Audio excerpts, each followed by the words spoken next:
दोस्तों, land of colours में आपका फिर से स्वागत है।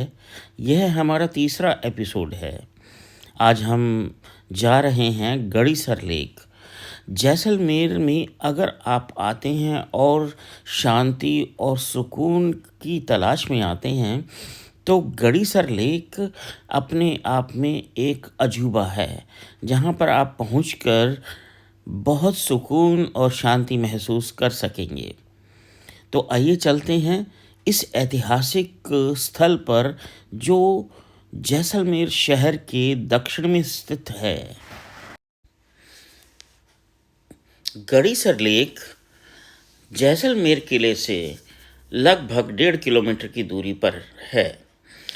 जैसलमेर के बाहरी इलाके में एक रेगिस्तान के बीच स्थित गड़ीसर लेक को जैसलमेर के राजा रावल जैसल ने 12वीं-13वीं ईस्वी में तालाब के रूप में बनवाया था, जो धीरे धीरे बड़ा होता चला गया। इस झील का निर्माण मध्य युग के यहाँ के लोगों को पानी की ज़रूरतों को पूरा करने के लिए किया गया था, और कहा जाता है कि पुराने समय में यह झील जल संरक्षण प्रणाली का काम करती थी और जैसलमेर में पानी का जीवन रक्षक बनकर स्रोत बन गई थी।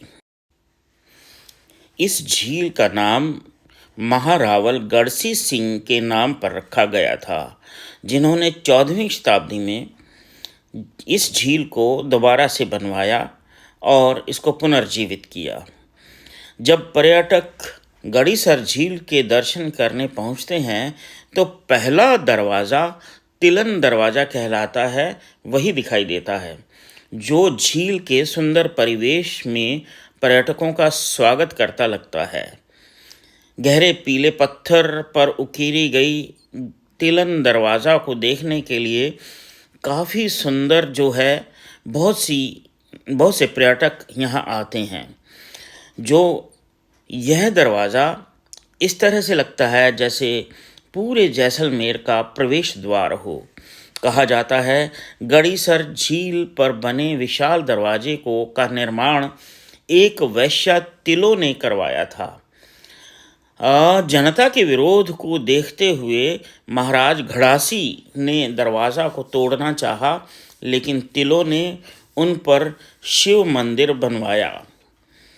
तिलन दरवाज़ा का निर्माण 19वीं शताब्दी के अंतिम कुछ वर्षों में जैसलमेर के तत्कालीन शासक के शाही शिष्टाचार से किया गया था। बाद में 1908 में भगवान विष्णु की एक मूर्ति को श्री कृष्ण मंदिर के रूप में स्थापित किया गया। गड़ीसर झील के तट पर मंदिर हैं जो कलात्मक रूप से नक्काशी 36 मंदिरों और देवघरों और घाटों से घिरे हुए हैं। भरतपुर के पास होने के कारण गड़ीसर झील के किनारे विभिन्न प्रवासी पक्षी भी देखे जा सकते हैं, जो इसकी सुंदरता को और बढ़ा देते हैं। हमारे बीसीजी के सदस्य तकरीबन सभी नौकाओं में झील का विहार करते हुए, आनंद लेते हुए और साथ साथ बातचीत गपशप करते हुए, मल्लाह की बातें सुनते हुए और चप्पू चलाते हुए अपने अंतिम छोर की तरफ बढ़ रहे हैं।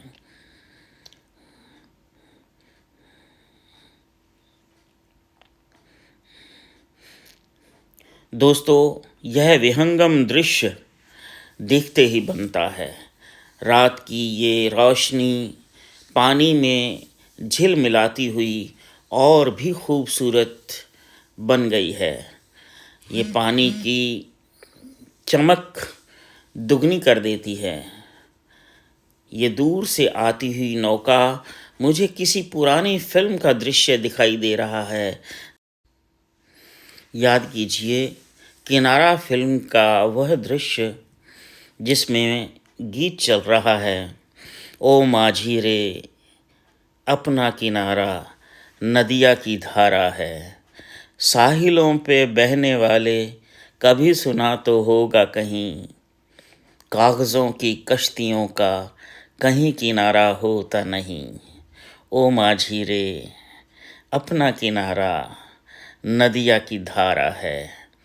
पानियों में बह रहे हैं कई किनारे टूटे हुए, रास्तों में मिल गए हैं सभी सहारे छूटे हुए।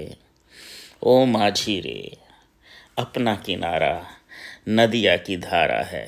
अब इस वक्त मल्लाह माझी हमारे दोस्तों को बताते हुए इस गड़ीसर लेक का इतिहास, इस झील का इतिहास और इस झील और यहाँ के जितने भी मॉन्यूमेंट्स हैं, उनकी जो रॉयल्टी है आज भी राजा को जाती है।